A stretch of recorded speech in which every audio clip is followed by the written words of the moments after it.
Hey, and welcome everyone. This is Eternal Present YouTube channel. My name is Sanni Päkkönen, and I am here having this wonderful conversation with Melinda Molnar. We both work deeply with frequencies and frequency level awareness. So this is the kind of a filter that we are discussing through. So that will be the viewpoint that we're looking these different topics from.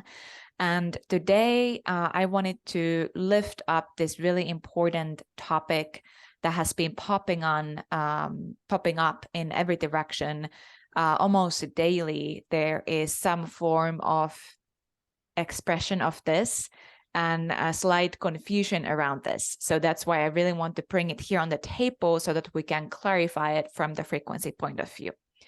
And this is the piece about having a free will as a human, right? Every human has a free will. And then there's also the will of eternal God, or the ultimate creation source, the God source, where we come from. So taking even this kind of a biblical passage here, or verse here, not my will, but thy will, and really stripping all the human-made religious dogma out of it and really looking what that teaching really is about, is understanding that there is this greater intelligence and high source, which is home for every single spirit and soul of even animals, plants, humans, all these light beings, every single expression of life that comes from that source is kind of like an extension from that original intelligence. And this is what I'm referring to when I'm saying God. And now, what does it mean to have both a free will as a human, an individual consciousness, individual will, while also surrendering that individual, say what we call the ego mind or the small self, getting out of the own way and surrendering to that greater will, the will of God. And so most people don't even know what will of God is. And there's a lot of, say, religious trauma and certain kind of ideas around that, am I giving my power away if I am referring to the will of God? Like there would be this force that we're just these like limp puppets that are like moving us around here, and we can't really say anything about it, right? So that's like the one way of looking at it, which is really limited way of looking at it. Then there's also this oneness teachings, like Advaita Vedanta teachings, etc. This a deeper understanding when we undo and unravel the individual self and all the story of the self, we really come back into that emptiness with the source of everything. And what is left is God's presence. And so that's where this original will and desire to bring life into being also comes from. And so this is this God's will in our hearts and systems that already knows everything, because it's happening in the eternal. So in that space, there is no linear past, there is no linear future. So that intelligence is simultaneously in the future and in the past and in the now. And now this present moment is our connection to God's will. And so now what's been creating a lot of confusion in the field, well, when do I know when I need to use my free will versus surrender to God's will? And I wonder, Melinda, if you have noticed this confusion in your life, or anybody like your client's life or anywhere, has it been coming up for you? Yes, Sunny, thank you. That's a wonderful and loaded question, and really good one, because there are so many little hiding nuggets in there. Before I had the understanding that I have now of the one source, yes, I would use my free will as I think this is what might be the right thing. I think this is what I hear, so I'm gonna choose. And that had a certain texture, a certain feel, a certain resonance. That was definitely on the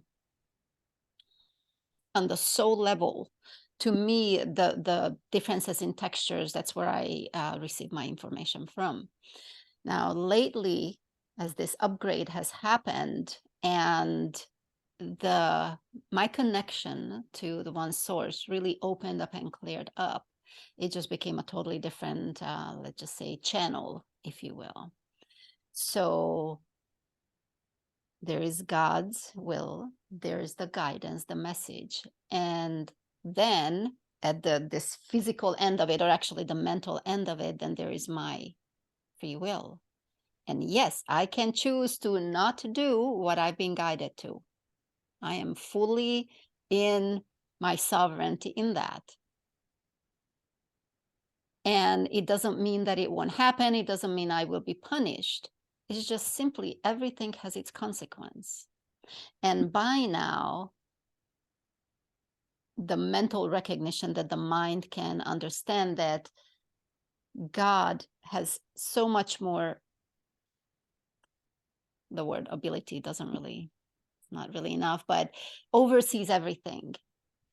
I now then easily choose and give my free will to be guided by that higher power that sees so much more. So now my free will, the way I utilize it, is when that guidance comes in, I give my free will to follow it. And it's very easy. And it comes from strength. It's not like, hey, like you said, I'm being a puppet.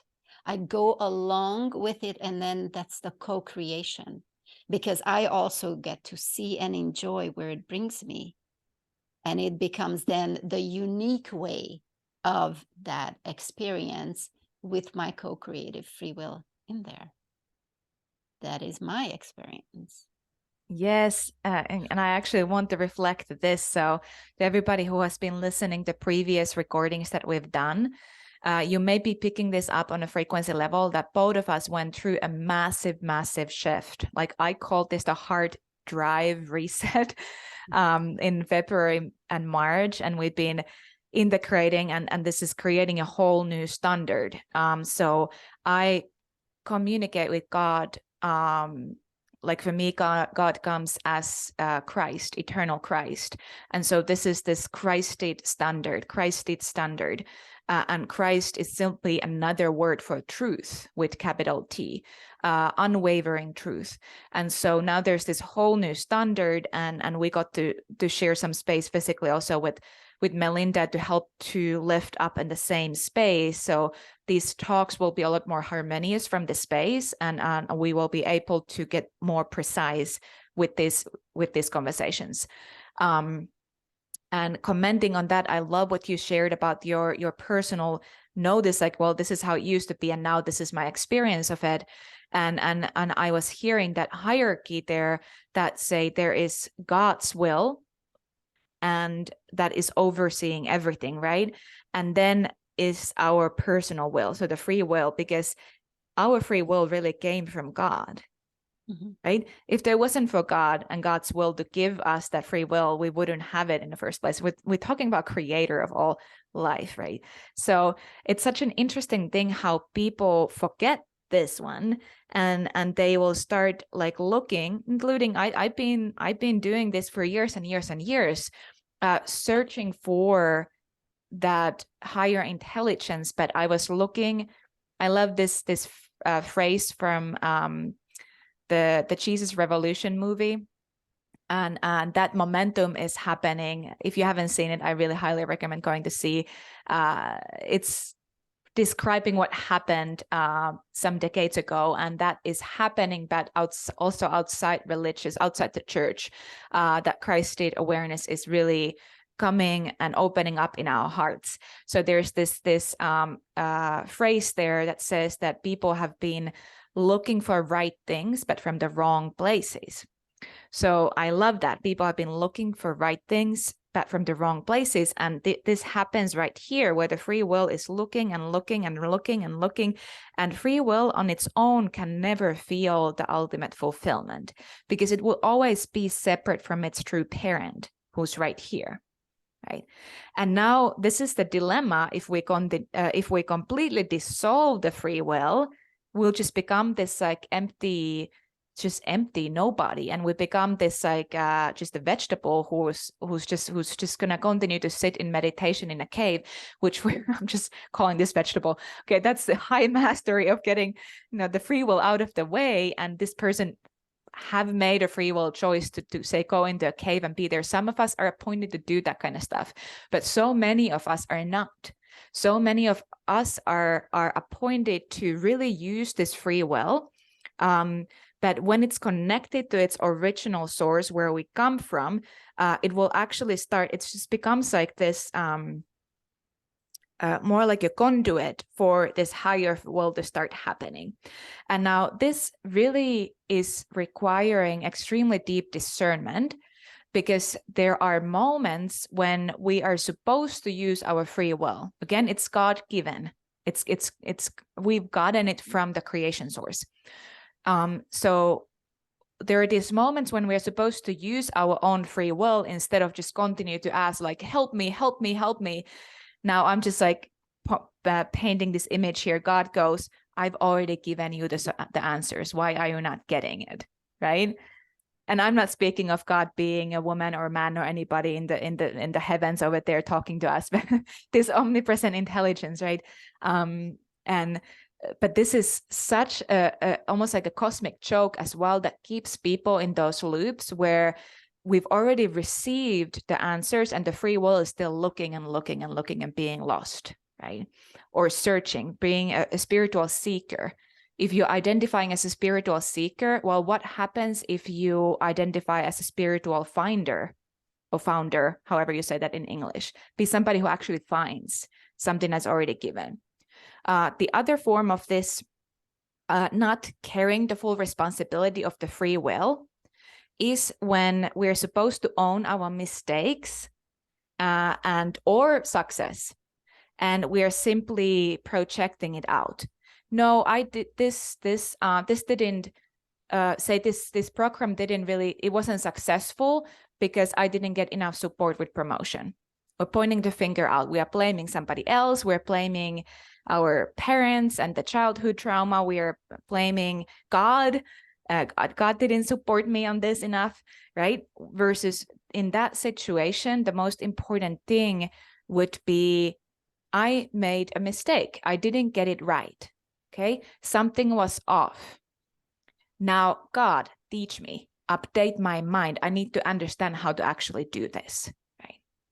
And now the other side of the same coin, I'm tracking this kind of map here, would be when you have a success and somebody comes and say, thanks you. And you're like, oh, that's nothing. No, it's not. It's nothing. And you're not receiving the thank you. You're not receiving the success that you actually did well on something. And it's important to recognize, it's important for our inner child to celebrate. I got this right.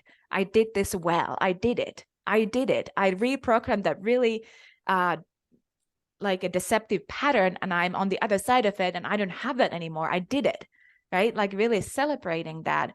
And so many times people are just like, say, turning the success or the celebrations away, right? So all of those are examples of where we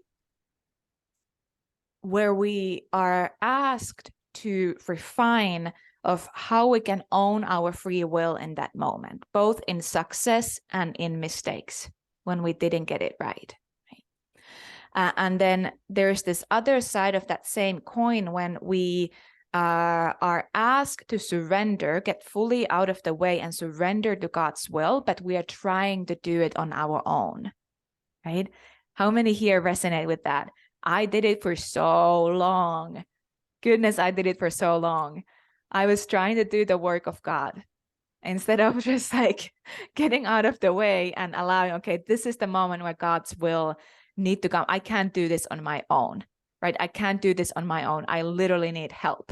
Like I cannot do this on my own. And so many times people try to psych themselves, I can do this, I can do this, I can do this, right? You see how sneaky this is.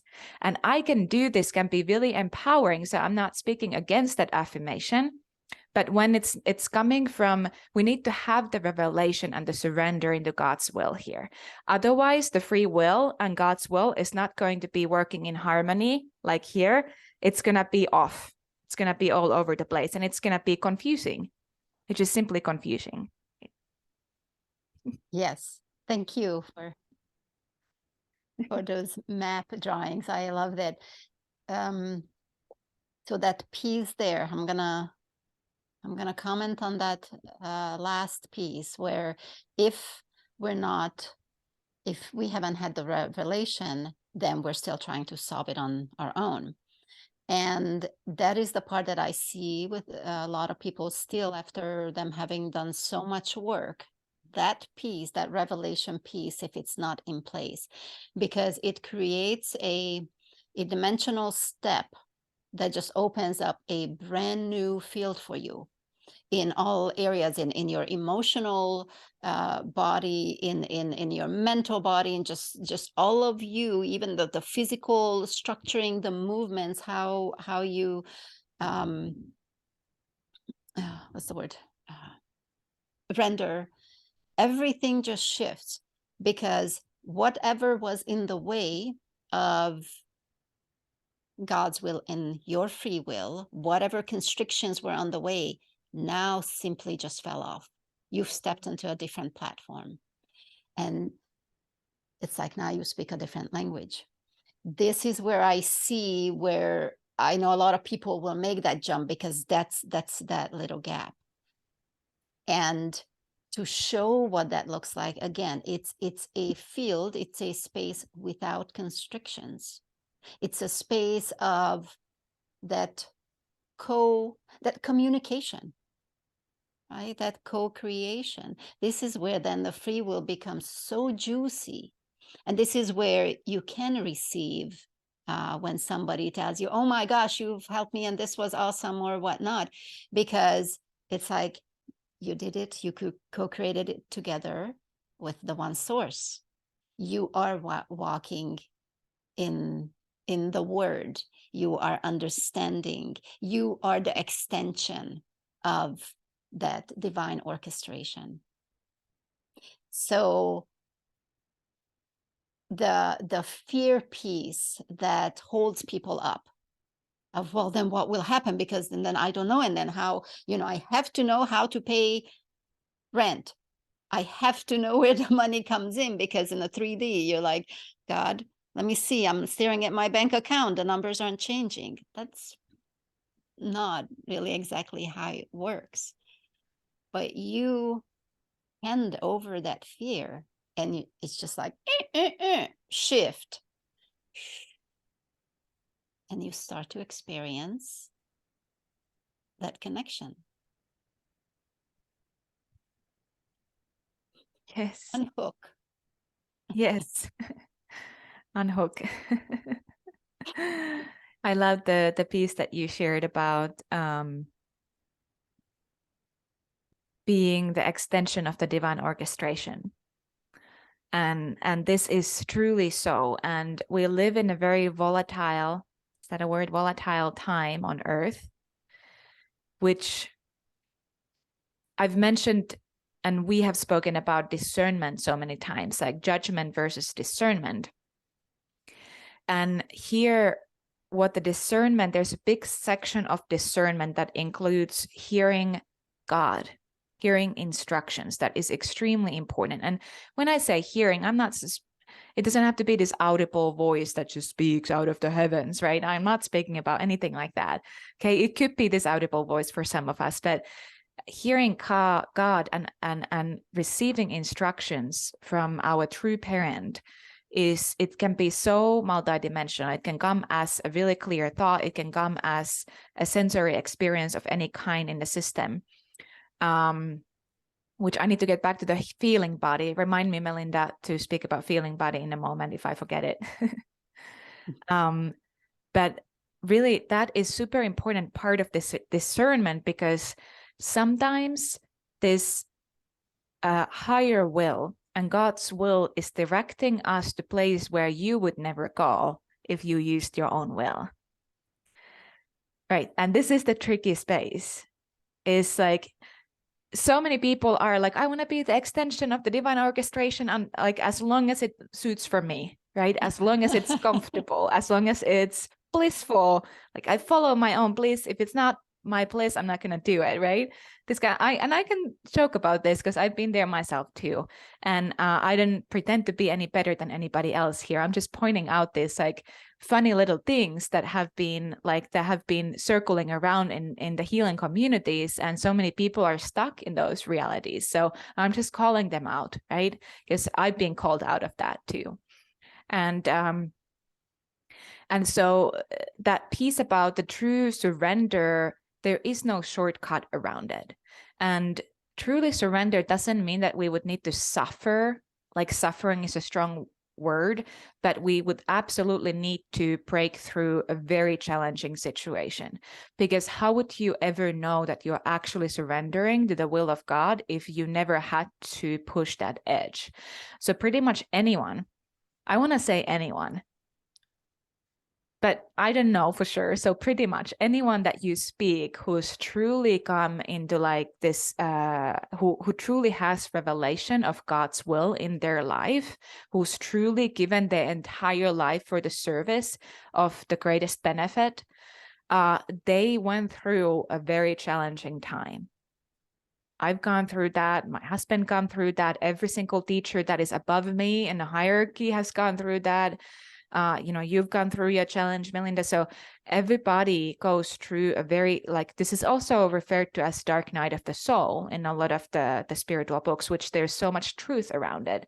And there is, I've mentioned this before, like so much of the shadow work that continues to keep people in that shadow loop. So that's not what I'm referring to, but this is this absolutely personally getting like really giving all of your life, all of your spirit, all of your soul, all of your heart, all of your body, all of your time, all of your presence, all of your might to serve the will of God. And this, when this happens, that part in us that is resisting that, or potentially some energies that have been hijacking from the outside, distortions, the fallen nature of spiritual things, have been hijacking and trying to confuse and trying to do all these different tricks to hold you from that surrendering, right? So there is going to be resistance because something needs to die in our life. Something needs to, that space needs to be there. We need to crack that rotten skin out of our system so that we can have that new glowing frequency body or spirit body that comes online, the greater expression of our DNA. And the greatest thing that is here that I see a lot is that so many people are looking for their life purpose, right? Life work or purpose, like because this is inbuilt in us to seek for the truth. It's inbuilt in us, in humans. We continue to seek the truth, and until we find it, have the revelation of it. And so many people seek for their life purpose from a self-appointed spaces, where it's like, well, again, like this is where my pleasure is also, I'm just going to go and follow that. So people are following this superficial feeling body. Okay. There's a superficial feeling body that is really vulnerable for deception. Like, oh, I'm just not really feeling like that today. Or this is what I feel, so I'm just going to continue to that way. But the feeling body is really easily programmed by history, by what's happened in our DNA lineage, what's happening around us, by social media, by friends, by education, by all relationships, all kinds of things. But now the upgraded feeling body, that is the deeper intimacy we come with God and truth. It wakes up the deeper feeling body. I call this the, what do I call it? The spirit feeling body. Do I? I mentioned this so many times, but just I guess there's a new name for me, great. So I'm just gonna let it go like this. So the feeling sense of the spirit instead of the feeling of the flesh or the lower mind, right? And when I say the feeling of the spirit, this is your ability to feel God. And really, and again, the same thing, hear from God, receive instruction. And it's so clear, and it can be very subtle, but it's extremely clear when that kind of feeling comes online. because it helps you to fulfill God's will for your life, which is you fulfilling the eternal purpose. Because when you are fulfilling your eternal purpose, you are actually the most blissful. You are actually the most fulfilled and the most happiest and the most stable and the most abundant and prosperous and all the things, the healthiest. And the funniest thing here is that the human, the free will, if it's not connected to God's will, and if it doesn't have the revelation of the God will, it continues to look for that fulfillment from all kinds of places. Right? It continues to look for prosperity from all kinds of places. And it's very endearing because this is part of the human structure. Until we know, we can't know, right?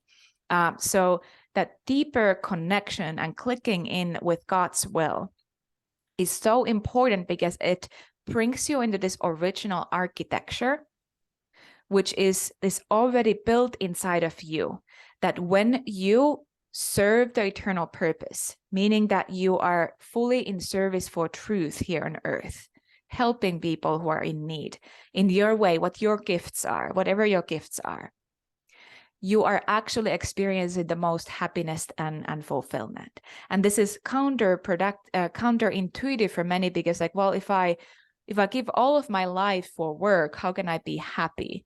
Because that's so many people's happiness is placed in the vacations and when you're off and offline and doing some things out there, right?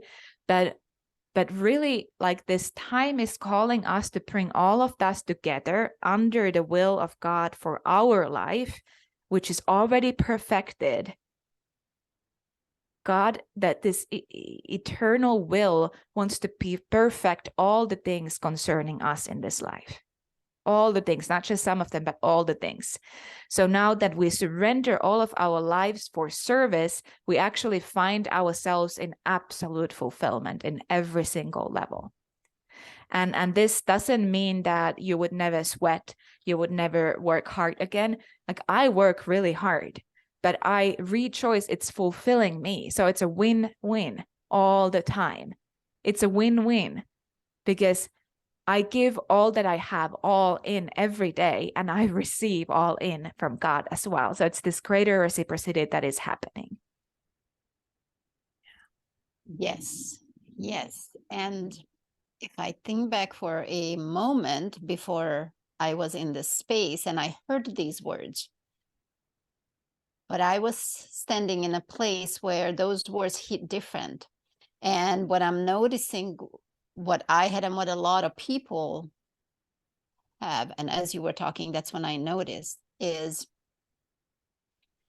the victim, I think we call it the victim mentality or the victimhood, or it's pretty much, I think anybody who's alive now has been born in that. So we have experienced it, even people who push forth and I'm a winner. Actually, I'm going to say to most of us, because I don't know every single person on earth. So when you still have a resonance of that victim, that I'm not in control of my life, then your mind and your free will wants to protect it. And it's well, these are the things I know. So in there, I don't see what you're talking about. I have not had the experience of that. Your body is saying I have not had the experience of that. What does it feel like to fully give over your life? And even the words that we use, mentally, it's what do you mean give over? I want my life where it is, right here, right now, where I know what I'm going to do next. So maybe we'll rephrase it with time. We'll see what words come for that, because you're not really handing over. It's you're opening to your ultimate and biggest fulfillment. It's you are opening the door to, oh, wow, I could live 100,000 different ways. And as I am being guided and I choose to co-create with the eternal, then we're doing it together. And oh my gosh, it is fulfilling beyond anything I could have imagined in this container that I used to live in before. Exactly. That's such a great point, that like how no it is in the, at least in the healing communities where I used to be involved in, like, don't give your power away. Like that's like the, like giving the power.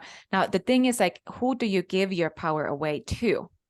So we don't want to obviously give the power away to distortions and sabotage and abuse and all this, like what is from the so-called fallen nature of spiritual things, the realm of the dead, etc. But we want to give our power back to purity, to unconditional love beyond any human understanding, to the original source, to God. And so that is exactly what you were painting that picture. Like, it's such a interesting thing how the mind can play tricks on that we think that it is away from us when we put all in, because there is obviously the fear, like, what if I put all in and I fail? What if I don't actually, receive anything in return, and then I like completely perish, right? Or my children perish. So this kind of fear is so like we can't blame anybody to have this fear, because it's been so real. It's not illusion. So many people are like, oh, it's just illusion. Like, this world is just it's not an illusion. It's absolutely real. And now there's different realities. And that's where the free will is also, like, we get to really choose which reality we are feeding and where we walk and where we live in. And we've spoken about this a lot in the previous talks as well. So that fear is absolutely real, right? So it would be spiritual bypass and you just call it illusion, because it's not an illusion. And when that really happens, that putting all in back to God, like, hey, this is your son or your daughter, I'm in service. This is like, I'm putting all in today. Use me for truth. Use me for the benefit, right? Let me be your hand. Let me be the hand of truth today for those who are in need. Let me be the living testimony for your prosperity. Because I want everybody to experience this prosperity, right? These are the prayers that I say in the morning.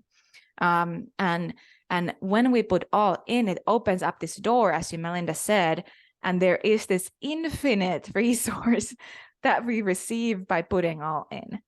And of course, we need to, that is the edge that we need to play. We need to push through that mental limitation and the fear, or like, say, not fear, but say attachment to our small life, so that we can receive the fullness of the life. It's such a paradox, right? And I see this all the time. When people really get that, their lives will start really flourishing in every direction, because that's where we're tapping into a lot greater resource than we could ever create in our personal lives. Yes. And when you said the word use me, what came up is the word use, again, have a lot of mental constrictions for a lot of people, and emotional constrictions. So they might run from that word. I don't want to be used. But there's ultimately it's let me co-create with you. I can't wait. Show me, because you're getting all the benefits too. So it's not a use me as puppet. I know you understand it. It's for some people who it may have, if that word triggered, it is I am ready to co-create and share the blessings that you are ready to give, and through me, because I get it and I'm co-creating, and as the eternal will comes in and my free will, like, yeah, cool, let's do it. There's this excitement. Okay, forget that part, because it comes with this like juice of life energy. There's this excitement, this knowing that you're walking in truth. Those are byproducts that you cannot buy anywhere. Okay, there's no other way to get it. And that, it's like being carried on the hands of the eternal, and it's like, look, this I am giving you, and in return I am receiving tenfold. Wouldn't you want to be here. Yes, I mean, this is essentially what everybody is looking for, one or the other way. Like, yeah, being the full potential of their like life expression, right?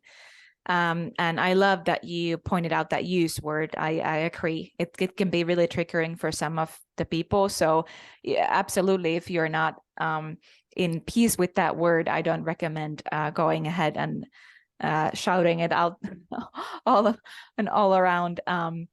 I have such a strong servant in me. Like, I've given all of my life for service since I was really young.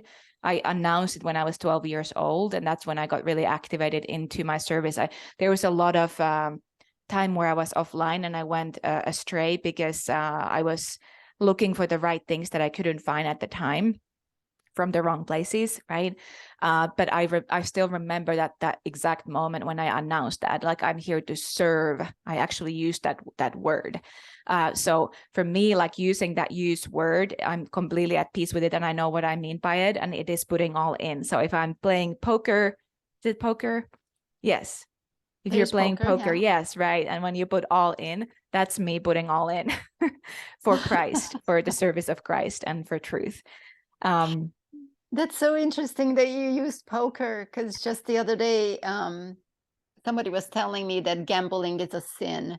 And so I asked how they understood that. And interesting that's how it came. But yes, all in. Yes. Yeah, Let me and see. see. I'm conscious of the time because I know you said 30 That's right. minutes. That's right. I think we should actually start wrapping up here. Thank you for holding that. Let me just see if there was anything else here that needed to be said. So yeah, so one important thing that I would recommend to take with you from this conversation is to really search your heart. Like, check with yourself. We all need mirrors. None of us is too good for school here. Right? Freedom Franklin, who's my spiritual mother, she's an incredible master teacher. And she was like, I'm not too cool for school. And she's a master, like way above me, and like with certain mechanics and stuff. And so I really received that as well. And remembering to be a student and every day really checking in, like, where can I get a little more refined today? Where can I be a little bit more impeccable and precise today, serving truth?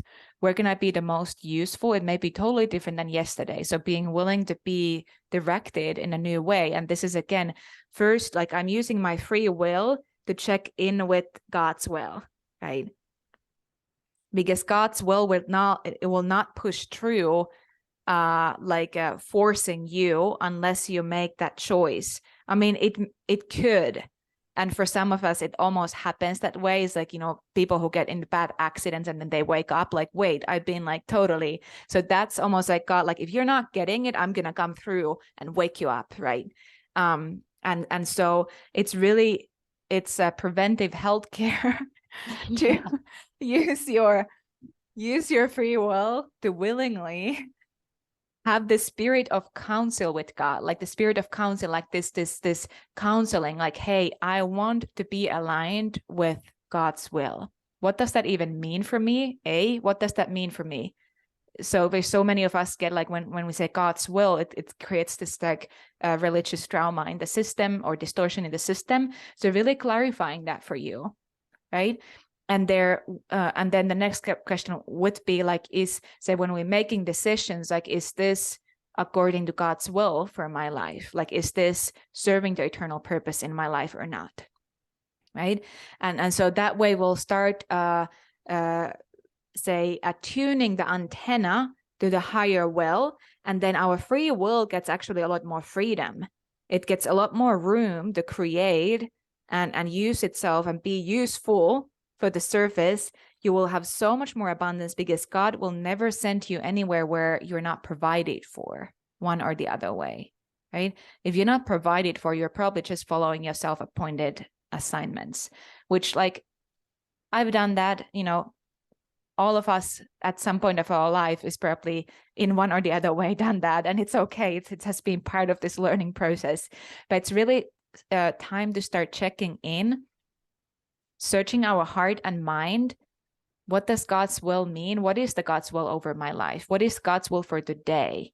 And how can I feel empowered and really make these empowered choices to fulfill that will with my free will? Because again, as a reminder, if you truly get that note, if you get that revelation, you will be the most blissful, the most fulfilled, the most happy and healthy when you do fulfill that. Right? It's a perfect design. It's perfection itself. This is not you trying to make things perfect. This is perfection itself that is wanting to take form in your life. Yes. So that's a little suggestion to do. Check in with that. And the first thing in the morning, I would recommend. And what I'd like to add to that is, as you're checking in, and we use it, the words, what is God's will to me? By now, there's almost like an underlying suggestion that there is God and then there is me. It's this intimate connection, right? Don't forget to pull it in. You are an extension. So, which means God is inside you. You are of God, and then it's not separate. So it's you. So what is the God version of you, or your origination point?